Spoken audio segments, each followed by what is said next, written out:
बच्चों, स्वागत करती हूँ मैं आपका आज की इस वीडियो में। जैसे कि आप सब लोगों को पता है कि 2024 से 25 के बीच की नई एडगेट अभ्यास पुस्तिका आ गई हैं। तो चलिए आइए भाषा भारती कक्षा 6वीं की एडगेट अभ्यास पुस्तिका देखते हैं इस वीडियो के माध्यम से। तो अभी तक चैनल को सब्सक्राइब नहीं किया तो सबसे पहले चैनल को सब्सक्राइब करें, वीडियो को लाइक करें, कमेंट करें और बिना स्किप किए वीडियो के अंत तक ज़रूर बने रहें और ज़्यादा से ज़्यादा वीडियो को अपने दोस्तों के साथ शेयर भी करें। और जो सामाजिक विज्ञान आपका सब्जेक्ट है उसकी भी सारी वीडियोस मैंने इसी चैनल पर अपलोड कर दी हैं। जो चैनल है शिक्षा की दीक्षा, इसी चैनल पर सारी आपको सामाजिक विज्ञान की वीडियोस मिल जाएंगी। टोटल 24 वीडियोस हैं सामाजिक विज्ञान की, वो सारी अपलोड कर दी हैं नई वाली, जो 2024 से 25 के बीच की हैं। तो चलिए आइए इस वीडियो के माध्यम से भाषा भारती कक्षा 6वीं की देखते हैं, यानी कि हिंदी, जिसमें अपना आज का अध्याय रहेगा दस्तक, जिसका नाम है दस्तक। अध्याय रहेगा 15। तो चलिए 15 अध्याय करते हैं। दस्तक नाम है जिसका, पाठ 15 दस्तक। इसका पहला प्रश्न बहुविकल्पीय प्रश्न है। चलिए इसका पहला प्रश्न पढ़ते हैं।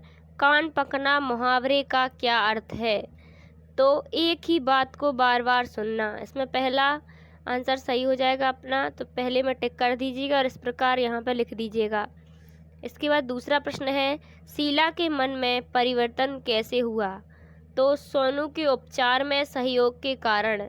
क्या हो जाएगा इसमें? बी नंबर का सही आंसर हो जाएगा और यहाँ पे आप लिख दीजिएगा। नेक्स्ट देखते हैं तीसरा प्रश्न।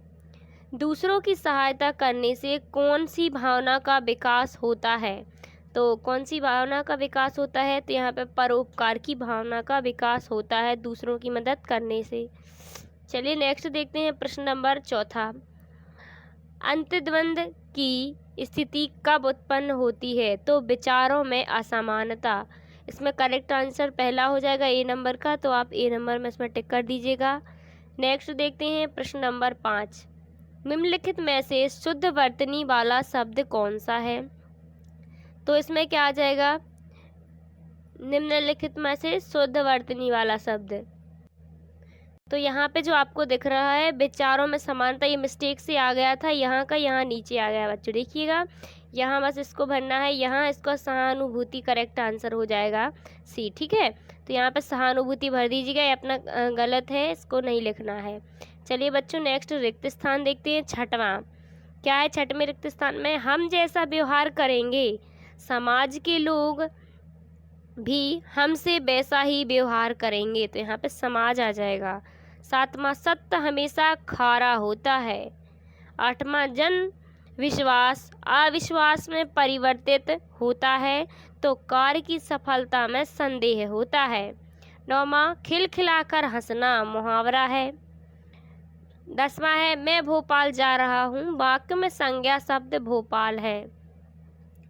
चलिए नेक्स्ट देखते हैं बच्चों अति लघु उत्तरीय प्रश्न 11वां। मुहावरों का वाक्य में प्रयोग कीजिए। तो मुहावरा देखते हैं क्या है? तिल का ताड़ बनना, छोटी सी बात को बड़ा चढ़ा कहना, शीला हर छोटी सी बात को तिल का ताड़ बना देती है। वाह में नाक में दम करने मुहावरे का अर्थ परेशान कर देना। राघव ने अपनी जिद पूरी करने के लिए अपनी माँ बाप की नाक में दम कर दिया, ठीक है। तो इस प्रकार 11वां प्रश्न कर दीजिएगा। 12वां प्रश्न है, लेखक के त्रिवेंद्रम जाते ही उसके घर में कौन सी घटना घटी? तो लेखक के त्रिवेंद्रम जाते ही लेखिका का पुत्र सोनू छत से गिरकर मूर्छित हो गया।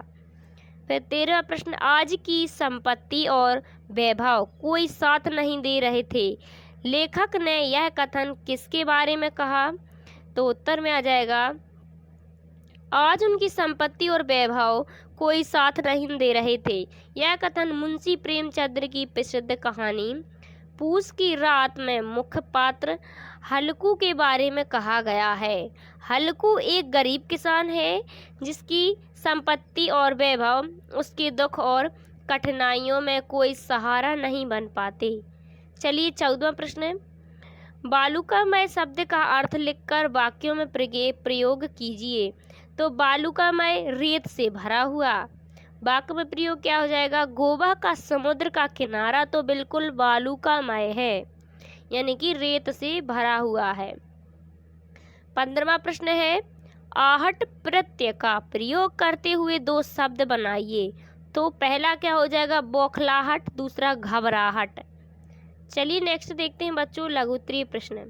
16वां प्रश्न है, क्या है, शीला को होश आने पर वह दंग क्यों रह गई। तो उत्तर में आ जाएगा, क्योंकि सोनू का इलाज वहां के लोगों ने करवा दिया था, इस कारण शीला दंग रह गई। 17वां क्वेश्चन है, कोवलम बीच पर गणेशन की मां क्यों परेशान थी। तो महिला के पुर गणेशज के तलवे में कील चुभ जाने के कारण महिला परेशान थी। इसके बाद 18वां प्रश्न है, शीला की नाक में दम होने का क्या कारण था। तो उत्तर में आ जाएगा, शीला के पति हमेशा समाज सेवा में लगे रहते थे और परिवार पर बिल्कुल ध्यान नहीं देते थे, इस कारण शीला की नाक में दम था।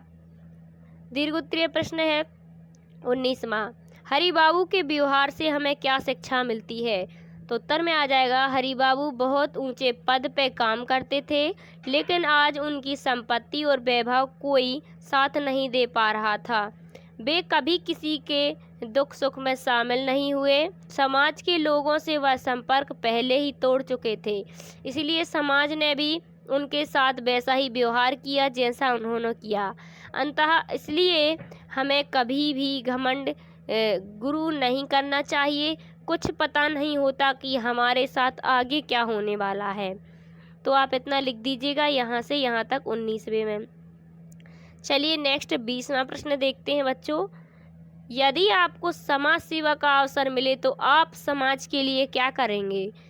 तो उत्तर में आ जाएगा, यदि हमें समाज सेवा का अवसर मिले तो हम समाज में एकता और प्रेम की भावना को बढ़ाएंगे और बुराइयों को दूर करने की कोशिश करेंगे। हमें उनकी सुनना समझना चाहिए और उनकी मदद करनी चाहिए, जैसे कि उनको रोजगार में सहायता करना, उनके लिए खाना पीना और उनके स्वास्थ्य की देखभाल करना। हमें समाज के व्यक्तियों को आगे बढ़ाने में मदद करनी चाहिए। तो इस प्रकार 20वां प्रश्न भी अपना हो चुका है बच्चों। नेक्स्ट रहेगा प्रश्न पाठ अपना 16 श्रम की महिमा। तब तक के लिए थैंक यू, धन्यवाद। वीडियो को लाइक करें, चैनल को सब्सक्राइब जरूर करें और ज़्यादा से ज़्यादा वीडियो को अपने दोस्तों के साथ अभी शेयर कर दें। थैंक यू, धन्यवाद बच्चों।